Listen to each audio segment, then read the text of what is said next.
आप देख रहे हैं RA भारत न्यूज 24/7 सच्चाई से रूबरू। और ये लड़का जो है, ये कोच है, ये अभी चिट्ठी नहीं है, ये पिछले 4 वर्षों से लिख रहा है, 1 वर्ष से नहीं। इसका मानसिक प्रताड़ना तो अभी शुरू किया कि नया 4 वर्ष से लिख रहा है। अभी बहुत कुछ, अभी तो पिक्चर बाकी है मेरे दोस्त, इंतज़ार कीजिए, बहुत कुछ आपको देंगे हम एविडेंस के साथ।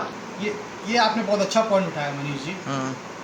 और हम जल्द जो है अब विज्ञापन निकालेंगे, जो भी है, चाहे इसमें यश गुप्ता है, चाहे कोई ABCD है, DFG है, इनको आई डोंट नो। अरे हम ना हर एक 2 महीने 3 महीने में भीख मांगते हैं तब स्पोर्ट्स होता है। मैं आपको चैनल से माध्यम से बता देना चाहता हूँ, दावों के साथ जितना भी स्पोर्ट्स होता है, जितने वर्ष से होता आ रहा है, सरकार का कंट्रीब्यूट हमने 1 रुपया नहीं लिया है। और स्वागत है, जिनको आना है आइए, जो लिखते हैं कोई उद्भेदन होगा, आइए आके जांच कीजिए, आइए, मैं आप खुला आमंत्रित करता हूँ। नमस्कार, जोहार। अभी पिछले 1-2 दिनों से स्पोर्ट्स पे बहुत ज़्यादा गहमा गहमी चल रही है। आरोप और प्रत्यारोप का दौर चल रहा है। DSA के सचिव और उनके कुछ पदाधिकारियों पर यश गुप्ता, जो बैडमिंटन का फ़िलहाल कोच है, उन्होंने बहुत ही गंभीर आरोप लगाए हैं। अपने वेतन के अनियमितता की बात की है, मानसिक प्रताड़ना की बात की है, और भी बहुत तरह की, शायद आप सबों ने वीडियो देखा भी होगा। तो इसी बीच आज मैं DSA के जो सचिव हैं आशीष झा, उनसे मैं इन सारी बातों पे सच्चाई जानने के लिए आया हूँ। और माजरा क्या है, आइए बात करते हैं DSA के सचिव आशीष झा से। आशीष जी, सबसे पहले तो बहुत बहुत स्वागत है आपका। धन्यवाद मनीष जी। क्या चल रहा है? पिछले 2 दिनों से पूरा सोशल मीडिया देख रहा हूँ, पूरा एकदम पटा हुआ है। आपके बैडमिंटन का जो कोच है यश गुप्ता, बहुत गंभीर आरोप आप पर और आपके कुछ अधिकारियों पर भी, DSA के जो अधिकारी हैं उन पर भी कई गंभीर आरोप उसने लगाए हैं। मतलब वो वेतन से अनियमितता की बात, मानसिक प्रताड़ना की बात, क्या सच्चाई हो, सच्चाई जानने के लिए मैं आपके पास आया हूँ। देखिए, सबसे पहले तो जितनी उन्होंने आरोप लगाया है, मैं उसको सिलसिलेवार ढंग से आपको बताना चाहता हूँ। पहला आरोप मैंने उसमें जो देखा न्यूज़ चैनल पे, उसमें ये था कि 13,000 रुपये, पहले 15,000 रुपया उनको मिलता था, अब 13,000 रुपया कर दिया। इसकी वजह कुछ होगी, क्योंकि ये मुझे भी पता है कि किसी का डिमोशन नहीं होता है। लेकिन पहले क्या होता था कि हमारे वहाँ पे अकेला ये कोच हुआ करता था, यश गुप्ता, और कभी वो एब्सेंट रहते थे, क्योंकि वास्तव में जब अकेला आदमी रहेगा तो कभी बीमार पड़ सकता है, कभी कुछ भी हो सकता है। तो बच्चों की, पेरेंट्स के काफ़ी शिकायतें आती थी। तो हमने फैसला लिया सब लोगों ने कि नहीं, 2 कोच रखना चाहिए। और जो है उससे एक क्या होगा कि कोई एब्सेंट भी रहेगा तो हमारा एकेडमी बंद नहीं होगा, क्योंकि केयर टेकर एकेडमी चलाते थे, वार्म अप कराते थे। तो ये हमें भी अच्छा नहीं लगा। तो हमने क्या हुआ कि 2 कोच रखा। इनका जो कार्यकाल जो था, उनका पूरा रोज़ का जॉब प्रोफाइल वो 4.5 घंटे का हुआ करता था। तो हमने उसको घटा के 2.5 घंटा कर दिया और 2 कोच कर दिया, यानी कि कुल 26,000 में, पहले 15,000 में एकेडमी चल जाता था, अब 26,000 में चलता है। 2 कोच 13,000 करके। तो और समय कर दिया गया 2.5 घंटा।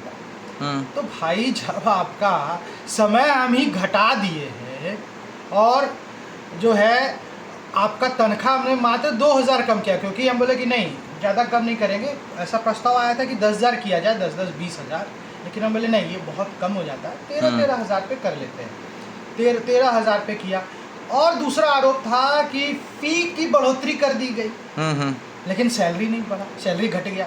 उसके पीछे का रीज़न बता देना चाहता हूँ कि जब भी बच्चे स्टेट खेल के आते थे, हम अच्छा नहीं कर रहे थे, तो मैंने बच्चों से फीडबैक लिया कि हम कहाँ पे लैग कर रहे हैं, क्यों नहीं आप लोग कम्पीट कर पा रहे हो। बोला सर, यहाँ पे प्लास्टिक शटल से होता है और वहाँ पे फेदर से होता है, दोनों की मूवमेंट में काफ़ी फ़र्क आता है। सही बात है। तो हमने बोला कि नहीं, तब इसको हम क्या करना चाहिए सर, फेदर को इंट्रोड्यूस करके एकेडमी में ला दिया, क्योंकि फेदर बहुत एक्सपेंसिव है, लगभग 2200-2300 रुपये का एक डब्बा आता है, और प्लास्टिक 1000 रुपये, मतलब डबल लगभग डबल 2100-2200 ऐसा रेंज में आता है।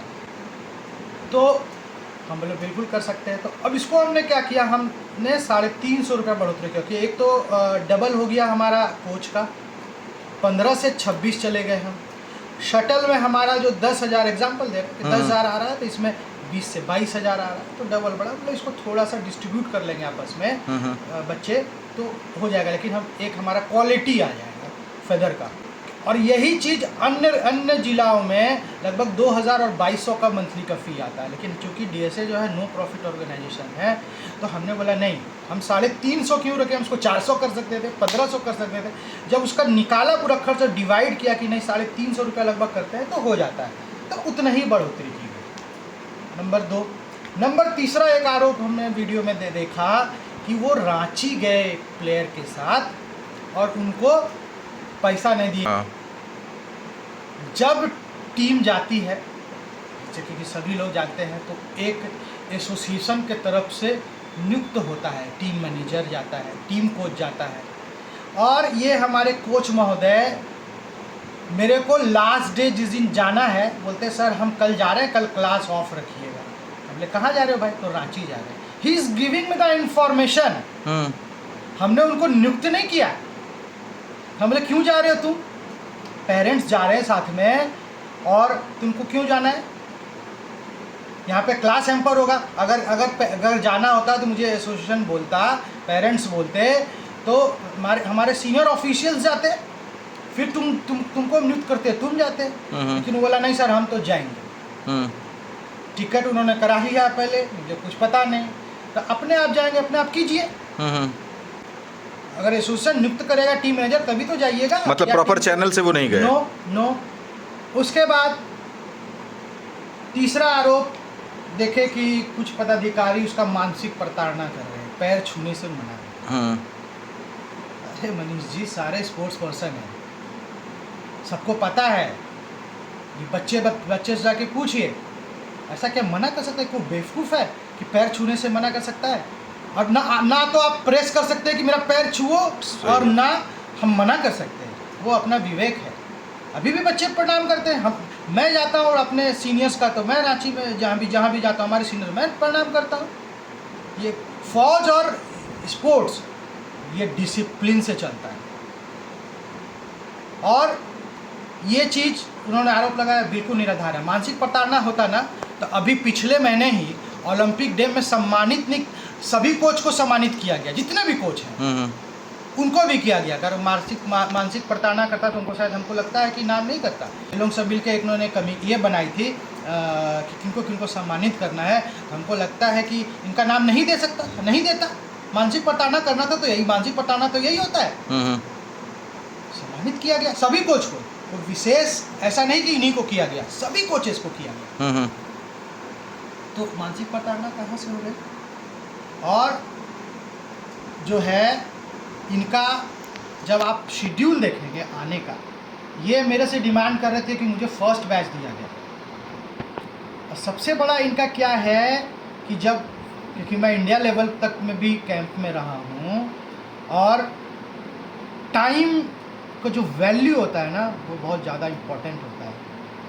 प्लेयर का अगर शेड्यूल है 5 बजे रिपोर्टिंग, तो कोच को एटलीस्ट तो 20 to 30 मिनट्स बिफोर ग्राउंड में रहना चाहिए, ये डिसिप्लिन कहता है। लेकिन पूरा रजिस्टर देख लीजिए। तो आशीष जी, मैं सिंपल ये बोलना चाहूँगा कि आपके पास तो सारा कुछ, आप खेल को इतना आगे बढ़ा के देवघर में ले गए हैं, और कई बच्चे बहुत अच्छा भी कर रहे हैं, बहुत अच्छा मतलब मेडल्स वगैरह लेकर आ रहे हैं, देवघर का नाम काफ़ी ऊंचा कर रहे हैं। एक से एक कोच यहाँ पे भरे पड़े हैं देवघर में, आपके ज़िला में। तो आप लोग एक प्रॉपर चैनल के थ्रू, जैसे के पेपर में ऐड वैड होता है, मतलब इस टाइप का कुछ काम क्यों नहीं करते हैं, जिसमें कि और भी बहुत सारे टैलेंट आपके पास आएंगे?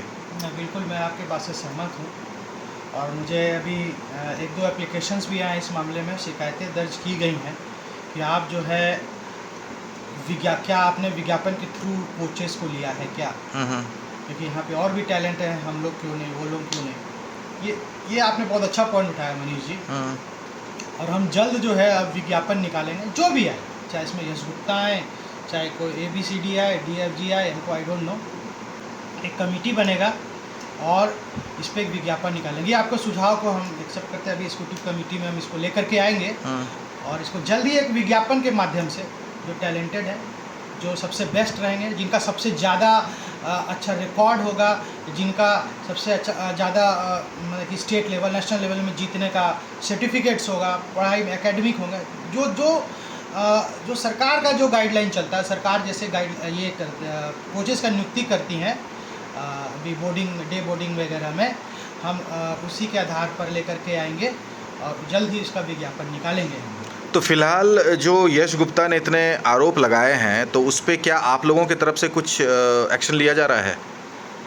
अभी इसके लिए हम, क्योंकि जो भी होगा मनीष जी वो पूरा प्रॉपर चैनल में होगा, पूरा एग्जीक्यूटिव कमेटी की जो बैठक हम लोग करेंगे और जो है एग्जीक्यूटिव कमेटी की बैठक में उसमें जैसा फैसला होगा, DSA का यहाँ 2 पार्ट है, जो नवीन शर्मा कोषाध्यक्ष और इन पे जो है लालू बर्नवाल, ये सब बैडमिंटन एसोसिएशन का मामला है। अच्छा। और ये बैडमिंटन एसोसिएशन भी क्योंकि चूँकि मैं उसमें भी अध्यक्ष हूँ, तो वो बैठक अभी जल्द एग्जीक्यूटिव कमेटी की बैठक होने वाली है, उसमें ही सारे फैसले होंगे कि क्या अनुशासन, क्योंकि मुझे एक कल ही उन्होंने एक दिया है लालू और इसने नवीन शर्मा जी ने कि हमारे ऊपर ऐसे ऐसे आरोप लगाए गए, तो जल्द से जल्द एग्जीक्यूटिव कमेटी में बनाया जाए। ये अनुशासनहीनता का बनता है कि ये बिल्कुल निराधार है, ये अनुशासनहीनता का बनता है, तो इसके एक एग्जीक्यूटिव कमेटी की बैठक जल्द ही इस पर उन्होंने बोला कि जल्द बुला करके इसका देखा जाए क्या है। तो फाइनली आप अपना, अगर इसको सारे पूरे इंटरव्यू को अगर समराइज़ किया जाए, तो फाइनली आप किस निदान पे पहुंचते हैं, क्या करना चाहिए? देखिए, सिंपल यही है कि सभी ने, क्योंकि अभी सोशल मीडिया में जो आप देख रहे हैं पूरा मचा हुआ है बवाल, हम लोगों को कोई फ़र्क नहीं पड़ता, क्योंकि स्पोर्ट्स पर्सन जो होते हैं, स्पोर्ट्स वाले जो होते हैं, बहुत शांत होते हैं। ये वैसे लोग हैं जो कि प्लेयर के जीतने पर बधाई उन्होंने कभी दिया नहीं होगा, कभी शेयर नहीं किया होगा। ये वैसे लोग हैं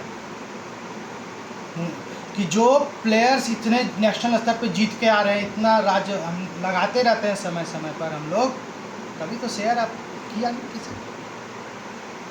राजनीति से हम नहीं डरेंगे। स्पोर्ट जो है काफ़ी कड़ा डिसिप्लिन रहता है और ये डिसिप्लिन कोई भी भंग करता है, हम एक्शन लेंगे और किसी चीज़ का डर नहीं है। अगर आपको स्टेडियम लेना ले लें, कुछ लेना ले लें, कोई फ़र्क नहीं पड़ता, कोई फ़र्क नहीं। लेकिन हाँ, स्पोर्ट्स के लिए हम लेट डाउन नहीं होने देंगे, लेट डाउन बिल्कुल नहीं होने देंगे। और उसके लिए जो करना होगा वो करेंगे, ये मैं आज दोहरा देता हूँ। हमने, हमारी पूरी टीम ने मिल करके देवर को कहाँ से कहाँ लेके गया, ये दिल पर हाथ रख करके बोले। एक लाइन ना और हम पढ़े थे अभी कि मैं JMM का हूँ, मुझे इसीलिए बोला गया। क्या स्पोर्ट्स में पार्टी कुछ ऐसा है क्या? ये वैसे लोग हैं जो राजनीति करना चाहते हैं। स्पोर्ट्स में JMM कांग्रेस क्या? अरे हम ना हर एक 2 महीने 3 महीने में भीख मांगते हैं तब स्पोर्ट्स होता है। मैं आपको चैनल से माध्यम से बता देना चाहता हूँ, दावों के साथ जितना भी स्पोर्ट्स होता है, जितने वर्ष से होता आ रहा है, सरकार का कंट्रीब्यूट हमने 1 रुपया नहीं लिया है। 1 रुपया, नॉट अ सिंगल रुपीज़, 1 भी रुपया नहीं लिया है। और स्वागत है, जिनको आना है आइए, जो लिखते हैं कोई उद्भेदन होगा, आइए आके जांच कीजिए, आइए, मैं खुला आमंत्रित करता हूँ, आइए। और ये लड़का जो है, ये कोच है, ये अभी चिट्ठी नहीं है, ये पिछले 4 वर्षों से लिख रहा है। 1 वर्ष से नहीं, इसका मानसिक पताड़ना तो अभी शुरू किया कि नया 4 वर्ष से लिख रहा है। अभी बहुत कुछ, अभी तो पिक्चर बाकी है मेरे दोस्त, इंतज़ार कीजिए, अभी बहुत कुछ आपको देंगे हम एविडेंस के साथ। क्या, देखिए हम प्लेयर बनाने आए हैं भाई। अरे आप लोग से आग्रह है कि जब ऐसे लोगों से जो कि अभी जो रोटी सेक रहे हैं, और जब प्लेयर हमारे जीत के आए, आइए शेयर कीजिए, उनका पोस्टर बैनर लगाइए अपने फेसबुक वॉल पे। जो बच्चे हमारे यहाँ पे आज के डेट में 30-35 ऐसे बच्चे हैं जो सरकार से स्कॉलरशिप लेते हैं और बोलते हैं स्पोर्ट्स को कहाँ पहुँचा दिए। अरे स्पोर्ट्स बहुत आगे है देवघर का, अपने चश्मे के अपने बढ़िया नज़र से देखिए, दिल पर हाथ रख के लिए बाबा के तरफ देख करके बोलिए कि स्पोर्ट्स कहाँ है। और गलतियाँ करेगा तो उसका भुगतान तो करना ही होगा। आपको मैं रजिस्टर दिखाऊंगा मनीष जी, हर एक दिन न कि महीना में 15 दिन से 15-17 दिन डिले होता है। 5 बजे का टाइमिंग है, 5:10, 5:15, 5:30, 6, कभी 5, कभी 4:45, कभी 4:30 भी। बताइए ऐसा चलता है क्या? डिसिप्लिन नहीं है तो फिर स्पोर्ट्स क्या, बच्चे क्या सीखेंगे? तो पूरा यही सारांश है कि अभी एग्जीक्यूटिव कमेटी की बैठक होनी है। नॉर्थ जिला खेल प्राधिकरण बैडमिंटन एसोसिएशन ने मुझे लेटर दिया है क्योंकि उनके पदाधिकारियों पर, नवीन शर्मा बैडमिंटन एसोसिएशन के कोषाध्यक्ष हैं, लालू बर्नवाल बैडमिंटन एसोसिएशन के उपाध्यक्ष हैं, तो उन्होंने एक आवेदन दिया है एग्जीक्यूटिव कमेटी का बैठक बुलाने का। और इस पर जल्द ही एग्जीक्यूटिव कमेटी क्या फैसला लेती है आई डोंट नो, तो बैठक के बाद ही पता लगेगा। चलिए, बहुत बहुत धन्यवाद अपना वक्त देने के लिए। बहुत बहुत धन्यवाद।